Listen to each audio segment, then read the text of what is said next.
क्या हाल है दोस्तों, welcome back to the channel. आज हम शुरू करने जा रहे हैं that time I got reincarnated as a slime volume 13 का पार्ट 5। तो अगर आपने अभी तक वॉल्यूम 3 का पार्ट 4 नहीं देखा है तो नीचे डिस्क्रिप्शन में लिंक दिया गया है, आप वहां से जाकर आसानी से देख सकते हैं। और गाइस, इतनी मेहनत के लिए एक लाइक तो बनता ही है। इस वीडियो का लाइक एम है 100 लाइक्स, तो जल्दी से ठोक दो लाइक और अपने दोस्तों के साथ भी शेयर कर दो। गाइस, पिछले वीडियो में मैंने सवाल पूछा था गेरिला वॉरफेयर के रिगार्डिंग, और ऑनेस्टली मुझे लगा था कमेंट सेक्शन में धुआं उठेगा, लेकिन भाई सिर्फ 2 ही बंदे आए सही जवाब देने, लेकिन उन दोनों ने कमाल कर दिया। तो आज का स्पेशल शाउट आउट जाता है माधव सिंह और गेमिंग किंग को। भाई तुम दोनों असली जी हो, रिस्पेक्ट। बाकी लोग भी नेक्स्ट टाइम रेडी रहो। तो पिछले एपिसोड में हमने रिमूरू की वो स्ट्रैटेजी डिस्कस की थी जिससे वो एम्पायर की बची हुई 1,70,000 ग्राउंड फोर्सेस का सामना करने वाले थे। ज्यादातर एग्जीक्यूटिव्स पहले ही लड़ाई के लिए भेजे जा चुके थे और रिमूरू के साथ बस बेनीमारू ही रह गया था। जैसे ही रिमूरू और बेनीमारू कमांड सेंटर लौटने वाले थे, उन्हें मासायुकी की टीम से सामना हुआ, लेकिन कोई सोच भी नहीं सकता था कि मासायुकी के साथी बर्नी और जीवू धोखेबाज निकलेंगे। उन्होंने होली बैरियर का इस्तेमाल कर मॉन्स्टर्स की मूवमेंट को रोक दिया और रिमूरू पर ताबड़तोड़ हमला कर दिया। अगर क्लोई ने सही टाइम पर दखल ना दिया होता तो रिमूरू को बहुत बड़ा नुकसान हो सकता था। आज के इस वीडियो में हम बेनीमारू और क्लोई की जबरदस्त लड़ाई को कवर करेंगे, जहां वो इंपीरियल गार्डियंस बर्नी और जीवू से भिड़ते हैं। तो चलिए स्टार्ट करते हैं। बर्नी और जीवू की पहचान अब खुल चुकी थी, इसलिए उन्होंने जल्दी से रिमूरू को खत्म करने का फैसला कर लिया। इंपीरियल असैसिन्स होने के साथ साथ बर्नी और जीवू एम्पायर के टॉप गार्डियंस में से थे। बर्नी 7वें और जीवू 9वें रैंक पर थी, यानी वो एम्पायर की सबसे टॉप क्लास पावरफुल वॉरियर्स में गिने जाते थे। उनके हथियार असल में नेकलेस थे, जिनमें उन्होंने अपनी पावर डालते ही वो ब्राइट लाइट से चमक उठे। एक ही पल में जीवू ने एक यूनिक ब्लैक आर्मर पहन लिया जो अंधेरे में चमकते तारों जैसा एलिगेंट लुक दे रहा था। बर्नी की आर्मर भी कुछ कम नहीं थी, वो मिथिकल ग्रेड के बेहद करीब थी। सबसे हैरानी की बात ये से थी कि जीवू ने लॉर्ड ऑफ विजडम की डिटेक्शन को पूरी तरह बाईपास कर लिया था, यानी इन दोनों के पास किसी तरह का अल्टीमेट स्किल जरूर था। रिमूरू ने बेनीमारू को अलर्ट किया कि बर्नी के पास कोई छुपा हुआ अल्टीमेट स्किल हो सकता है। रिमूरू को लग रहा था कि बेनीमारू अपने अभी के स्टेट में बर्नी को हरा नहीं पाएगा, लेकिन बेनीमारू रिमूरू के इस आकलन से थोड़ा निराश हुआ। हालांकि रिमूरू ने अपनी एनालिसिस क्लियर तरीके से रखी और बेनीमारू ने अपनी कॉन्फिडेंट स्माइल के साथ जवाब दिया। वो इस चैलेंज के लिए पूरी तरह तैयार था। दुनिया के नियमों के मुताबिक किसी भी अल्टीमेट स्किल को सिर्फ एक और अल्टीमेट स्किल से ही काउंटर किया जा सकता है। इसीलिए रिमूरू को लग रहा था कि बेनीमारू, जिसने अब तक अपना अल्टीमेट स्किल हासिल नहीं किया था, शायद बर्नी को हराने में सक्षम नहीं होगा। दूसरी ओर क्लोए के पास पहले से ही lord of space and time था, इसलिए उसे जीवू पर बढ़त मिलनी चाहिए थी। फिर भी कोई रिस्क न लेते हुए रिमूरू ने लॉर्ड ऑफ विजडम को बर्नी और जीवू की एबिलिटीज का एनालिसिस करने को कहा, ताकि जरूरत पड़ने पर वो खुद भी मदद कर सके। इस तरह बेनीमारू वर्सेस बर्नी और क्लोई व जीवू की जबरदस्त लड़ाई शुरू हो गई। सबसे पहले बर्नी ने अटैक किया। उसने अपनी पावर अपने नेकलेस में चैनल की, जिससे वो एक भाले स्पीयर में बदल गया। इसके बाद उसने थंडर रेन स्पेल कास्ट किया, जो आमतौर पर एक एरिया डैमेज स्पेल होता है, लेकिन उसने इसकी पूरी एनर्जी अपने भाले में फोकस कर दी। इस फॉर्मेशन के साथ बर्नी पूरी तरह तैयार था और किसी भी लापरवाही की गुंजाइश नहीं छोड़ रहा था।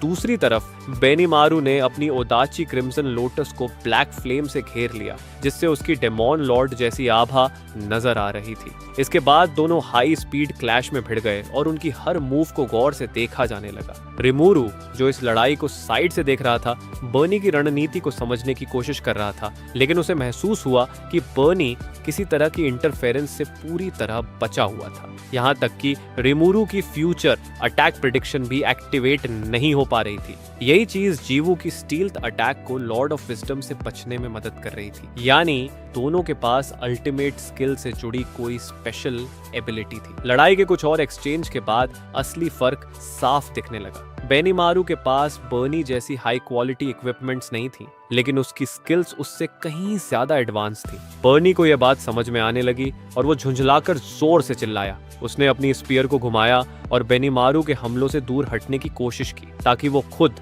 एक किलर मूव के लिए सही दूरी बना सके।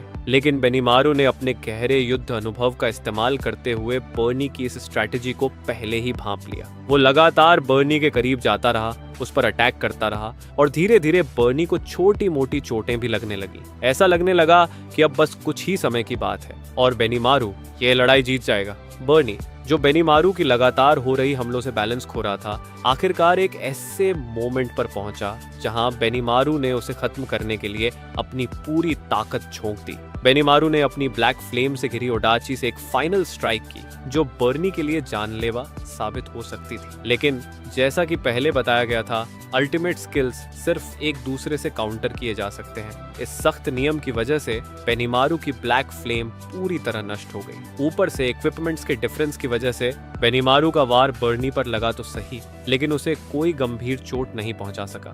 बर्नी ने तुरंत ही एक रिकवरी स्पेल से खुद को ठीक कर लिया। अब हालात पूरी तरह बदल चुके थे। बर्नी को एहसास हो गया कि बेनीमारू की किसी भी अटैक से उसे कोई असली नुकसान नहीं हो सकता। इसका एहसास होते ही बर्नी के चेहरे पर एक घमंडी मुस्कान आ गई, जैसे अब तक जो भी प्रेशर वो फील कर रहा था वो सब बस एक भ्रम था। दूसरी ओर बेनीमारू पहली बार खुद को असहाय महसूस कर रहा था। उसकी स्ट्राइक्स बेकार हो रही थीं और उसकी जीत की संभावना और भी कम होती जा रही। अब वो पूरी तरह से डिफेंसिव मोड में आ चुका था। इसी दौरान क्लोई और जीवू की लड़ाई भी जारी थी। हालांकि क्लोई की पावर जीवू से कहीं ज्यादा थी, लेकिन जीवू के चालाकी भरे मूव्स ने उसे फंसा दिया था। जीवू ने देखा कि क्लोई की मिथिक ग्रेट थिन सोर्ड कितनी खतरनाक है, इसलिए उसने सीधे मुकाबला करने के बजाय चालाकी से उसके वारों से बचने का रास्ता चुना। वो बार बार डॉज कर रही थी और साथ ही एक जहरीली धुंध कोरोसिव पॉइजन मिस्ट छोड़ रही थी, जिससे क्लोई का ध्यान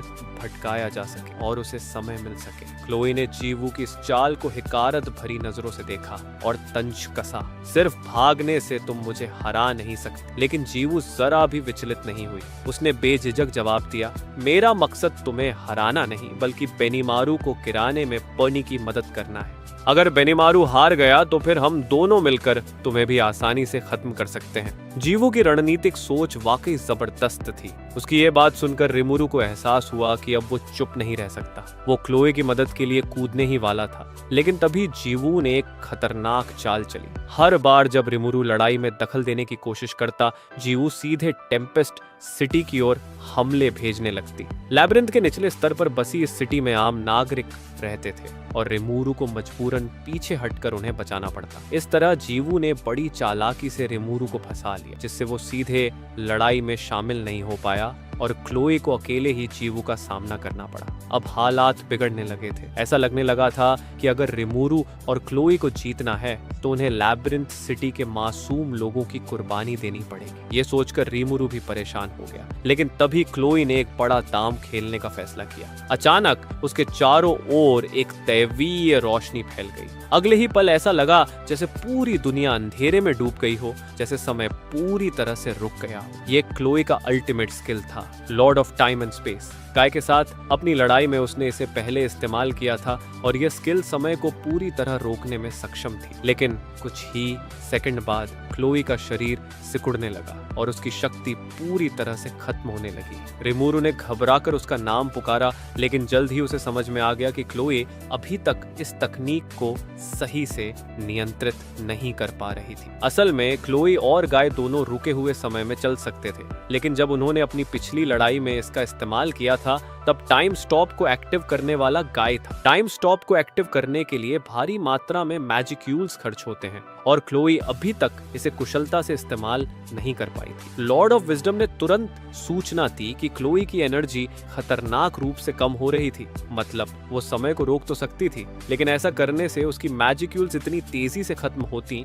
कि वो खुद को संभाल भी नहीं पाती। अब क्लोई का चेहरा गुस्से और लाचारी के मिले जुले भाव से भर गया। इसका फायदा उठाते हुए जीवू ने उसे बेरहमी से चिढ़ाया। हाँ, ये क्या था? लगता है तुम अपनी ही शक्ति पर नियंत्रण नहीं रख सकती। बर्नी और जीवू जोर जोर से हंसने लगे, जैसे क्लोए की हालत उनके लिए किसी मजाक से कम नहीं थी। लेकिन तभी लॉर्ड ऑफ विजडम ने एक चौंकाने वाली जानकारी दी, जो इस लड़ाई का पूरा रुख पलट सकती थी। अब तक बर्नी और जीवू की शक्तियों का पूरा विश्लेषण हो चुका था और नतीजा चौंकाने वाला था। दोनों की शक्तियों में काफी समानताएं थीं, जो यह दर्शा रही थी कि वे किसी बाहरी स्रोत से शक्ति उधार ले रहे थे। सामान्य तौर पर अल्टीमेट स्किल्स किसी व्यक्ति की अनोखी क्षमताओं से विकसित होते हैं और उसकी मूल सीमाओं को पार कर जाते हैं, लेकिन यह पहली बार था कि दो अलग अलग लोगों के पास एक जैसी अल्टीमेट स्किल्स थी। यह लगभग असंभव था, क्योंकि अल्टीमेट स्किल्स को सिर्फ कड़ी मेहनत से हासिल नहीं किया जा सकता। हिनाता, दियाब्लो और बेनीमारू जैसे ताकतवर योद्धाओं ने अपने यूनिक स्किल्स को चरम स्तर तक निखारा था, फिर भी वे अल्टीमेट स्किल हासिल नहीं कर पाए थे। साफ शब्दों में कहें तो अल्टीमेट स्किल्स इतनी आसानी से हासिल नहीं की जा सकती थी,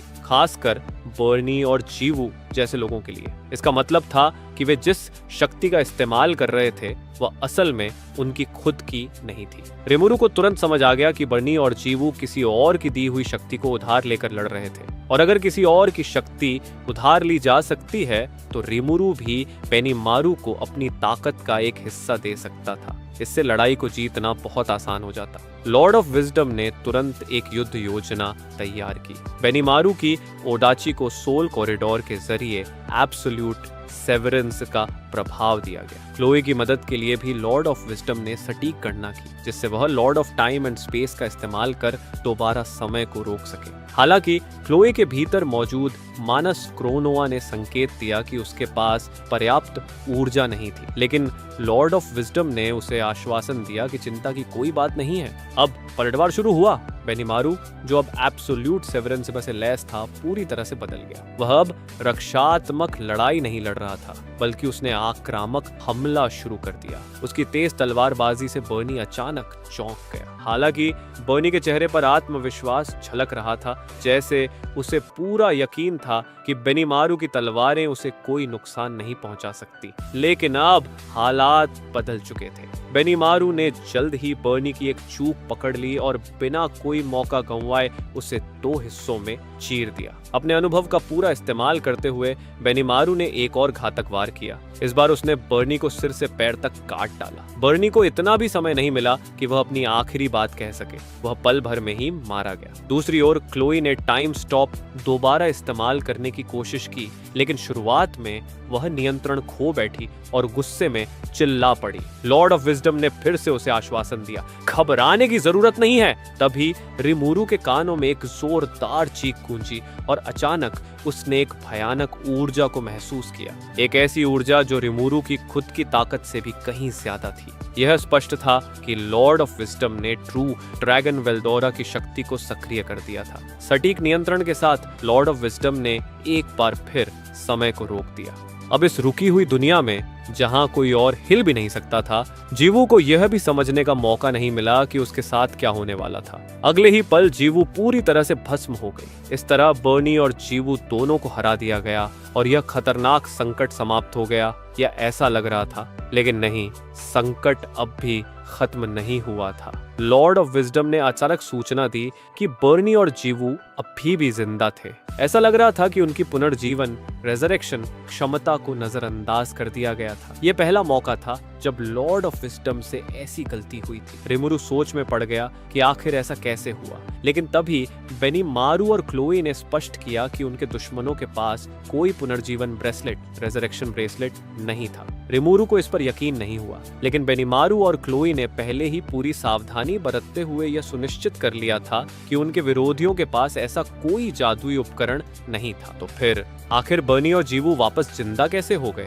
इस रहस्य से पर्दा उठाने का समय आ चुका था, और इस बार इसका जवाब मसायुकी और जिनराई के पास था। मसायुकी के टीममेट्स को रिमुरु पर कभी भरोसा नहीं था, इसलिए वो रेजरेक्शन ब्रेसलेट्स पर ज्यादा डिपेंड नहीं करना चाहते थे। लेकिन लैबिरिंथ में बिना ब्रेसलेट के सरवाइव करना ऑलमोस्ट इम्पॉसिबल था, तो उन्होंने स्मार्ट मूव मारी और ब्रेसलेट्स को हाथ की जगह एंकल पर पहन लिया। मतलब बर्नी ने पहले से ही पूरा प्लान सेट कर रखा था। ये सुनकर बेनीमारू गुस्से में क्लिक कर गया और क्लोई के फेस पर भी फ्रस्ट्रेशन दिखने लगी। सच में किसी को भी ये आइडिया नहीं आया कि कोई ब्रेसलेट एंकल पर भी पहन सकता है, लेकिन रिमोरू ने सबको चिल करने को कहा। नो वरीज, अब जब हमें उनकी रियल पावर का पता चल गया है तो नेक्स्ट टाइम हराना और भी इजी होगा। तो फिलहाल बर्नी और जीवू तो भाग गए, लेकिन गेम अभी खत्म नहीं हुआ था। मसायुकी और जिनराई इस बिट्रेयल से अंदर तक हिल चुके थे। क्लोई ने उन्हें थोड़ा कंफर्ट दिया और दोनों आराम करने चले गए। इधर बेनीमारू और रिमुरू फाइनली कमांड सेंटर वापस आए। जैसे ही अंदर गए देखा कि रमीरेस और हमारे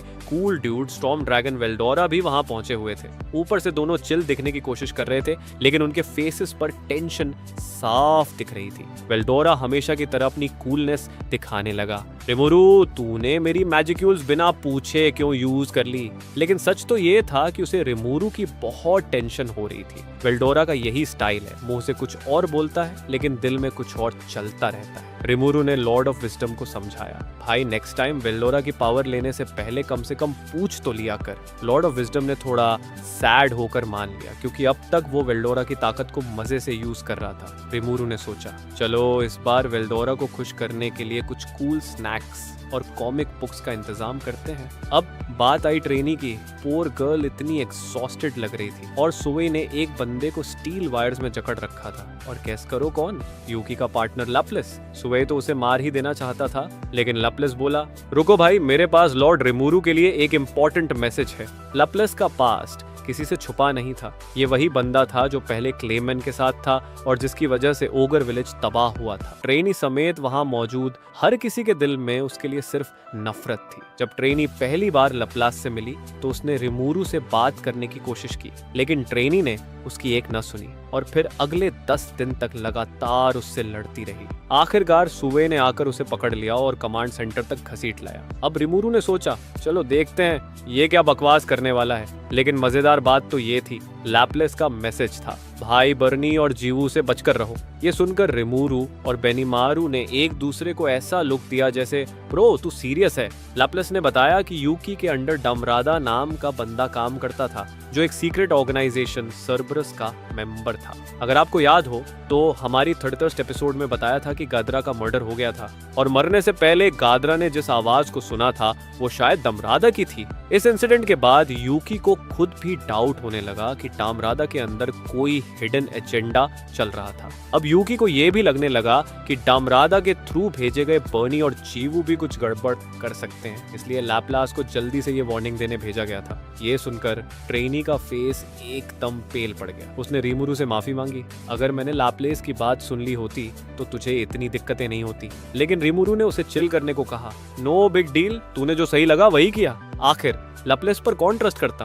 बेनीमारू और सोवे भी तो उससे गुस्से में थे। जो हुआ सो हुआ, अब आगे बढ़ना था। तो रिमुरू ने सबको कहा, चलो अब ग्राउंड बैटल पर फोकस करते हैं। जैसा पहले प्लान था, प्राइमोर्डियल येलो करेरा, शायोन, मोमीजी, एल्बिस और केल्ड की लीड में पूरी आर्मी तैयार थी। अब इंपीरियल आर्मी के खिलाफ फाइनल शोडाउन होने वाला था। रिमुरू और उसके टॉप एग्जीक्यूटिव्स की स्ट्रैटेजी इतनी सॉलिड थी कि एम्पायर की पूरी मैजिटेंग कोर्स और flying combat course underground labyrinth में पूरी तरह खत्म हो गई। लेकिन बाहर खड़े 1,70,000 इंपीरियल ट्रूप्स को इस बारे में कोई अंदाजा भी नहीं था। 2 दिन बीत गए और एम्पायर के कमांडर कैलगुरियो की बेचैनी बढ़ती जा रही थी। उसने 100 एलीट वॉरियर्स लैब्रिंथ में भेजे थे, लेकिन उनकी कोई खबर नहीं आ रही थी। तभी अचानक कमांड कैंप के बाहर हलचल मच गई। मीशा, जो मैजिटैंक कॉर्प्स की आखिरी बची हुई सर्वाइवर थी और यूकी की सीक्रेट सोसाइटी सर्बरस की मेंबर भी थी, वापस आ गई। मीशा असल में इस युद्ध में इसलिए थी ताकि यूकी की मदद कर सके और एम्पायर के लीजन कमांडर्स को बगावत के लिए तैयार कर सके। कलगुरियो को थोड़ा सुकून मिला कि कोई तो लौट कर आया और उसने तुरंत सवाल दाग दी, तुम ठीक हो? ड्वार्गन पर हमला करने वाली फौज का क्या हुआ और लैब्रिंथ में भेजे गए सैनिकों में से कितने अभी भी जिंदा हैं? बेचारा कलगुरियो अब भी उम्मीद लगाए बैठा था कि शायद कुछ लोग जिंदा बचे होंगे, लेकिन मीशा के चेहरे पर आई कड़वी मुस्कान ने उसकी हर उम्मीद को चकनाचूर कर दिया। मीशा ने साफ साफ कह दिया कि एम्पायर की शान, मैजिटैंक कॉर्प और उनका ultimate Trump card flying combat Corp पूरी तरह बर्बाद हो चुके हैं। बात सुनकर बाकी के स्टाफ ऑफिसर्स के चेहरे सफेद पड़ गए। ये रिपोर्ट साफ दिखा रही थी कि एम्पायर इस जंग में बुरी तरह हार चुका था। इतने बड़े नुकसान के बाद एम्परर रुद्रा की नाराजगी से बचना नामुमकिन था। कलगुरियो अब भी सोच रहा था कि रिट्रीट कर लिया जाए या नहीं, कहीं लैबिरिंथ में भेजे गए कुछ सोल्जर्स अब भी जिंदा तो नहीं। लेकिन उसके इस आखिरी उम्मीद को भी कृष्णा ने आते ही मिटा दिया। कृष्णा, जो इंपीरियल गार्डियंस में 17वें स्थान पर था, रेजरेक्शन ब्रेसलेट की बदौलत लैबिरिंथ से किसी तरह बचकर निकला था। आते ही उसने कलगुरियो से कहा, फौरन रिट्रीट का ऑर्डर दो, वहां अंदर कोई जिंदा नहीं बचा। कृष्णा ने बताया कि बाजान, जो 35वें स्थान पर था, रेइहा, जो 94वें स्थान पर थी, और मेजर जनरल मिनिट्स सब मारे जा चुके हैं। मिनिट्स को तो उसने अपनी आंखों से मरते देखा था। ये सुनकर सबके होश उड़ गए, और सबसे खतरनाक बात तो ये थी कि उनकी पूरी सेना को न तो स्टॉर्म ड्रैगन वेल्डोरा ने खत्म किया था और न ही डीमन लॉर्ड रिमूरू ने, बल्कि ये सब तो रिमूरू के लैबिरिंथ गार्डियंस ने ही किया था। कृष्णा ने खास तौर पर एक इंसेक्ट वॉरियर ज़ीजियन का जिक्र किया, जिसकी ताकत किसी दूसरी ही दुनिया की लग रही थी। अब सबको समझ आ गया कि अगर वो अभी नहीं भागे तो लैबिरिंथ से बाहर आने के बावजूद उनकी मौत पक्की थी। तो आखिरकार कैलगुरियो ने सेना को रीग्रुप करने और ईस्टर्न एम्पायर की ओर बढ़ने का फैसला किया,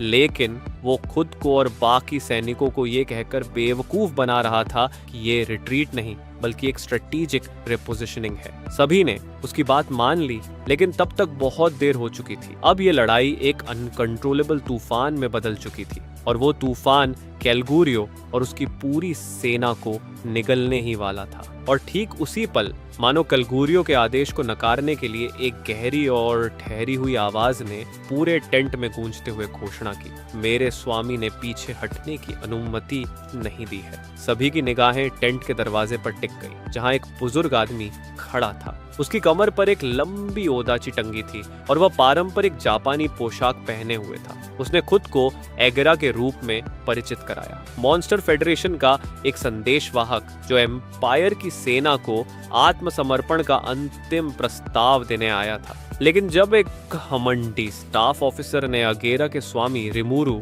का नाम असभ्य तरीके से लिया, तो अगेरा के चेहरे का भाव तुरंत सख्त और डरावना हो गया। एक ही झटके में, इतनी तेजी से कि पास खड़े इंपीरियल गार्डियन कृष्णा को भी कुछ समझ नहीं आया, अगेरा ने उस अधिकारी का सिर धड़ से अलग कर दिया। पूरे टेंट में खौफ का माहौल छा गया। इस भारी सन्नाटे के बीच आगरा ने अपनी शर्तें रखी। एम्पायर की सेना तुरंत आत्मसमर्पण कर सकती है, लेकिन उन्हें गुलाम बनकर जीना होगा। उसने उन्हें 1 घंटा सोचने का समय दिया। अगर वे इस समय सीमा के भीतर आत्मसमर्पण के लिए आवेदन करना चाहते हैं तो कर सकते हैं। इतना कहकर अगेरा जाने के लिए मुड़ा, जैसे उसे इसमें अब कोई दिलचस्पी ही न हो। कलगुरियो के दिमाग में हलचल मच गई। उसने आखिरी दांव खेला और अगेरा को रोक कर बातचीत करने की कोशिश की। इस बार उसने विनम्रता दिखाई और खुद को इस ऑपरेशन का सर्वोच्च अधिकारी बताया। उसने कहा कि सेना को गुलामी में धकेलना अमानवीय होगा और उसने कुछ नरमी बरतने की गुजारिश की। अगेरा थोड़ी देर के लिए चुप हो गया। कैलगुरियो को लगा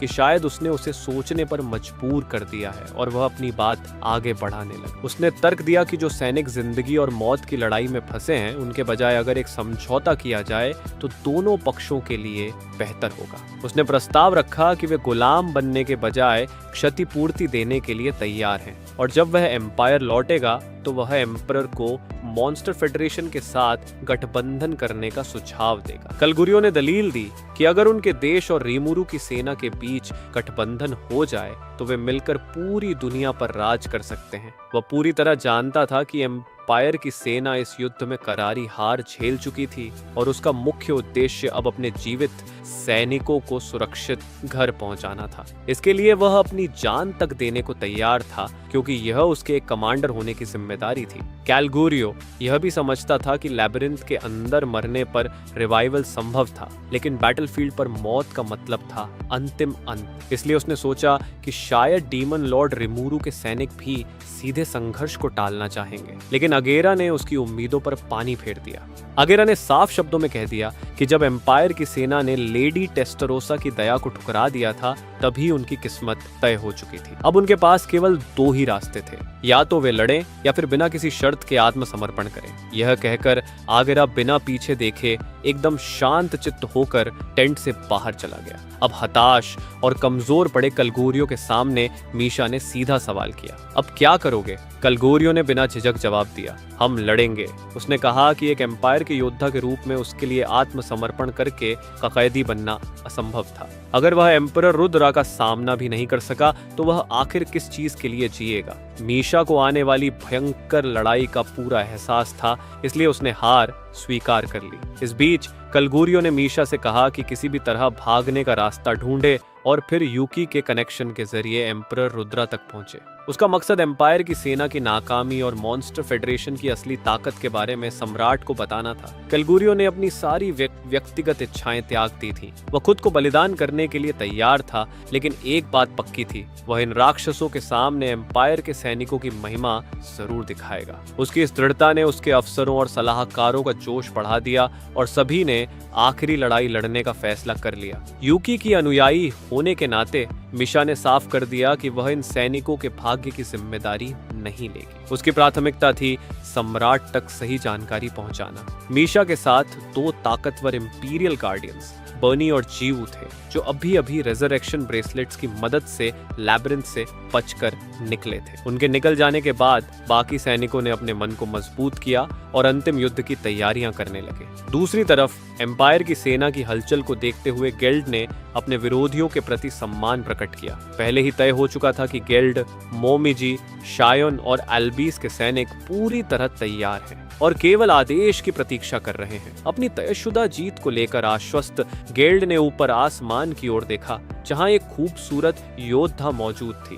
प्राइमोर्डियल येलो करेरा, जिसे गेल्ड की यूनिट की सुरक्षा का जिम्मा सौंपा गया था। रीमुरु सामा से आदेश पाकर करेरा बेहद खुश थी कि उसे इस युद्ध में वानगार्ड का नेतृत्व करने का अवसर मिला। एक योद्धा होने के नाते गेल्ड ने भी खुशी खुशी करेरा का स्वागत किया और उसे पूरी आजादी दी कि वह अपने हिसाब से कार्रवाई करे। करेरा और उसकी साथी इस बात से बहुत प्रसन्न हुई और अब जब वह मोर्चे पर थी तो वह सोचने लगी कि दुश्मनों को नष्ट करने के लिए कौन सा जादू इस्तेमाल किया जाए। कोई गलती न हो यह सुनिश्चित करने के लिए करेरा ने पहले एक टेस्ट रन करने का सोचा। इसलिए उसने सीधे आसमान में एक न्यूक्लियर लेवल मैजिक स्पेल छोड़ने का फैसला किया। इस दृश्य ने अगेरा को घबरा दिया। वह हड़बड़ाते हुए अपनी स्वामी करेरा को रोकने की कोशिश करने लगा और डरते डरते उससे पूछ बैठा, प्रैक्टिस करने के लिए कौन सा न्यूक्लियर मैजिक इस्तेमाल करोगी? हाँ? करेरा ने एक मीठी लेकिन खतरनाक आवाज में मुस्कुराते हुए सोचना शुरू किया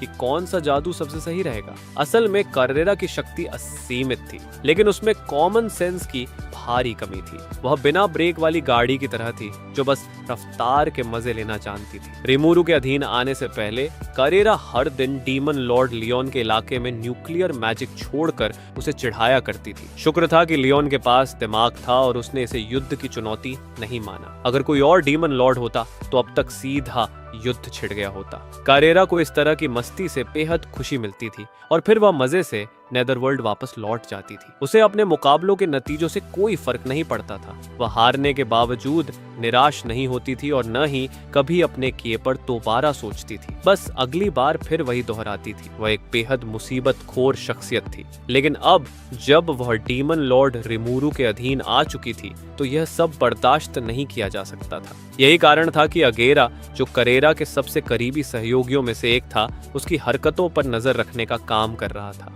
अब वह पूरी तरह से हक्का बक्का था और तुरंत उसे बैटलफील्ड के नियम समझाने में जुट गया। चूंकि दुश्मनों को जवाब देने के लिए 1 घंटे का समय दिया गया था, अगेरा ने करेरा से धैर्य पूर्वक इंतजार करने का अनुरोध किया। क्या ये तो बस एक प्रैक्टिस रन है? करेरा ने बेपरवाह अंदाज में जवाब दिया। आसमान में एक न्यूक्लियर एक्सप्लोजन तो बस एक जरा बड़ा फायरवर्क ही है ना? हाँ, थोड़ा बहुत हीट नीचे जरूर पहुंचेगा और जमीन पर खड़े लोगों को थोड़ा सा भून देगा, लेकिन वो तो मजेदार होगा, है ना? तो इसमें दिक्कत क्या है? अगेरा ने तुरंत उसे समझाने की कोशिश की कि चाहे वो सिर्फ प्रैक्टिस ही क्यों ना कर रही हो, कुछ चीजें बैटलफील्ड पर बिल्कुल बर्दाश्त नहीं की जा सकती। उसके लिए वॉर के नियम सबसे जरूरी थे। वो करेरा को एक दादा की तरह समझाने लगा, उसे बैटलफील्ड एटिकेट का महत्व सिखाने की कोशिश कर रहा था। लेकिन इसी बीच एम्पायर की सेना ने आत्मसमर्पण करने से मना करते हुए पहले ही अपनी ओर से हमला शुरू कर दिया, जिससे करेरा बुरी तरह भड़क गई। करेरा ने अगेरा की तरफ देखते हुए तंज कसा, तुम्हारे हिसाब से तो अभी बहुत वक्त बाकी था, है ना? तो फिर एम्पायर ने बीच में ही हमला क्यों कर दिया? ये तो रूल्स तोड़ना हुआ। शायद उन्हें लगा कि वो इस बीच भाग सकते हैं। अब अगेरा दो वजहों से नर्वस हो गया। पहली, भले ही करेरा उसे पसंद करती थी, लेकिन अगर वो गुस्से में आ गई तो उसकी जान भी खतरे में पड़ सकती थी। दूसरी, इंपीरियल आर्मी की इस एकतरफा हरकत ने एक नई मुसीबत खड़ी कर दी थी, जिससे आगेरा के अंदर भी गुस्से की दुर्लभ भावना जाग उठी थी। इसी बीच करेरा की सबसे भरोसेमंद साथियों में से एक एस्प्री ने तुरंत स्थिति संभालने के लिए एक चाल चली। छोड़ो इस बूढ़े आगेरा को, एस्प्री ने कहा, आओ इस एम्पायर को सबक सिखाते हैं जिसे एक छोटी सी बात का भी ध्यान नहीं रहता। अगेरा ने तुरंत इस मौके को लपक लिया और माना कि गलती उसकी ही थी। उसने एम्पायर की सेना को साफ साफ ये नहीं बताया था कि वो 1 घंटे तक हमला नहीं कर सकते। इस गलती की जिम्मेदारी लेते हुए अगेरा ने तुरंत घोषणा की कि अब से वह करेरा सामा को नहीं रोकेगा और उसे अपनी मर्जी से कुछ भी करने की इजाजत है। करेरा ने यह सुनते ही मुस्कुराते हुए देखा कि अब कोई उसे नहीं टोकने वाला। फिर उसने रिमूरू सामा के आदेशों का पालन करते हुए अपनी पूरी ताकत झोंकने का फैसला किया, एक ऐसी शक्ति जिसे उसने पहले कभी इस्तेमाल नहीं किया था। दूसरी तरफ एम्पायर की सेना भी पूरी तरह तैयार थी। होली एट्रीब्यूट्स से बनी मल्टी लेयर्ड मैजिकल बैरियर खड़ी कर दी गई थी, जिसमें भारी मात्रा में संसाधन लगाए गए थे और सेना ने अपनी ओर से हमला शुरू कर दिया। लेकिन ठीक उनके ऊपर करेरा ने एक विशाल जादुई मंत्र ग्रेविटी कोलैप्स को छोड़ दिया। न्यूक्लियर मैजिक के कुछ ही मंत्रों में से एक यह सबसे विनाशकारी और भयानक माना जाता था। इसके नाम से ही स्पष्ट था कि यह पहले एक अत्यधिक तीव्र ब्लैक फ्लेम कोर को संकुचित करता था, जिससे एक कृत्रिम ब्लैक होल बनता था। इससे ग्रह के मैग्नेटिक फील्ड में बाधा उत्पन्न होती थी और उस क्षेत्र में एक जबरदस्त सुपर ग्रेविटी फील्ड बन जाता था। इस मंत्र की चपेट में आने के बाद एम्पायर के सैनिकों का खुद का वजन लगातार बढ़ने लगा और अंततः वे अपनी ही ग्रेविटी के नीचे दबकर कुचलने लगे। लेकिन ये तो बस शुरुआत थी। जब यह सुपर कंप्रेस्ड स्पेस अपने क्रिटिकल पॉइंट तक पहुंचा तो सारा एनर्जी एक बिंदु पर सिमटने लगा और जब यह प्रक्रिया उलटी हुई तो जमीन पर एक छोटा सुपरनोवा फट पड़ा। इस विस्फोट से जादुई ऊर्जा की आंधी चल पड़ी और एक काली रोशनी का स्तंभ आकाश और पृथ्वी को जोड़ता हुआ दिखा। यह ऐसा प्रतीत हो रहा था मानो नरक का दरवाजा खुल गया हो और रेत और धूल के विशाल गुब्बार स्ट्रेटोस्फीयर तक उठ गए। इसके तुरंत बाद जो भी इंसान, जानवर, पौधे या कोई भी संरचना इस विनाशकारी जादू की चपेट में आए थे, वे सभी धूल में बदल गए। कभी हरी भरी रहने वाली धरती अब जलकर राख हो चुकी थी और चारों ओर बस एक वीरान उजाड़ बंजर भूमि बची थी। अधूरे आंकड़ों के अनुसार पहले जहां 1,70,000 सैनिकों की विशाल सेना थी, वहां अब केवल 40,000 सैनिक ही बच पाए थे। लेकिन एम्पायर की बदकिस्मती यहीं खत्म नहीं हुई। कुछ ही क्षणों बाद आसमान में एक खूबसूरत लाल फूल खिला, मिस्टिक क्रिम्सन हेवन। यह जादू हाकुरू की बेटी मोमिजी द्वारा किया गया था। आसमान में यह दिव्य आतिशबाजी फटी और दयालुता से भरी लपटें जमीन पर गिरने लगी। एम्पायर के बचे हुए सैनिक अब बदहवास होकर भागने लगे, लेकिन लाख कोशिशों के बावजूद वे इस मंत्र के प्रभाव से बच नहीं पाए। यही वह क्षण था जब युद्ध का परिणाम तय हो गया था। शायन और एल्बीस की गुरिल्ला टुकड़ियों ने अपनी पूरी ताकत झोंक दी और एम्पायर की बची खुची सेना को पूरी तरह मिटाने के लिए आगे बढ़ गई। इस निर्णायक संघर्ष को इतिहास में पूर्ण विनाश का युद्ध कहा गया। सब कुछ खत्म हो चुका था। इस भयावह दृश्य को अपनी आंखों से देखने के बाद कलगुरियो पूरी तरह टूट चुका था। उसके बचे हुए सलाहकारों के चेहरों पर भी गहरी निराशा थी और वे अपनी किस्मत पर सोचने लगे। कलगुरियो को अब असली शक्ति का एहसास हुआ। वह बेबस महसूस कर रहा था, उसकी आंखों से आंसू बह निकले। फिर भी उसने अपने अधीनस्थों को आदेश दिया कि वे एक बार फिर आत्मसमर्पण की कोशिश करें। हालांकि उसे भरोसा नहीं था कि इसका कोई फायदा होगा, लेकिन वह सोच रहा था कि यह कम से कम मॉन्स्टर फेडरेशन के शक्तिशाली लोगों का ध्यान उसकी ओर खींच सकता है। ऐसा करने से शायद मीशा, बर्नी और जीवू जो एम्पायर की ओर भाग रहे थे उन्हें सुरक्षित निकलने का मौका मिल जाए। भले ही उसकी अपनी किस्मत मौत हो, लेकिन अगर वह किसी भी तरह इस हार की खबर एम्पायर तक पहुंचा सकता तो उसकी कुर्बानी व्यर्थ नहीं जाती। यह सोचकर उसने एक बार फिर समझौते की कोशिश करने का फैसला किया। आत्मसमर्पण ये काफी झंझट वाला काम है, लेकिन फिलहाल अगर तुम मेरे मनोरंजन के लिए विरोध करोगे तो मजा आ सकता है, ये कहने की आवाज गूंजी और फिर एक रहस्यमयी आकृति अचानक तंबू के अंदर प्रकट हुई। डियाब्लो अब भी अपनी बटलर की वर्दी में, वही शाही ठाठ बाट, वही मनमोहक मुस्कान। डियाब्लो वहां खड़ा था। उसकी झलक पाते ही कैलगुरियो और उसके साथियों की बची खुची उम्मीदें भी खत्म हो गई। तो दोस्तों, इस वीडियो में बस इतना ही। अगले एपिसोड में हम देखेंगे कि डियाब्लो ने एक बार फिर अपनी दैवीय शक्ति कैसे प्रदर्शित की और कैसे रिमुरु ने एक और चमत्कार कर दिखाया जिससे एम्पायर की सेना पूरी तरह उसकी भक्त बन गई। यह एक धमाकेदार एपिसोड होने वाला है और भाई लोगों, इतनी मेहनत के लिए एक लाइक तो बनता ही है। इस वीडियो का लाइक एम है 100 लाइक्स, तो जल्दी से ठोक दो लाइक और अपने दोस्तों के साथ भी शेयर कर दो। मिलते हैं अगले वीडियो में।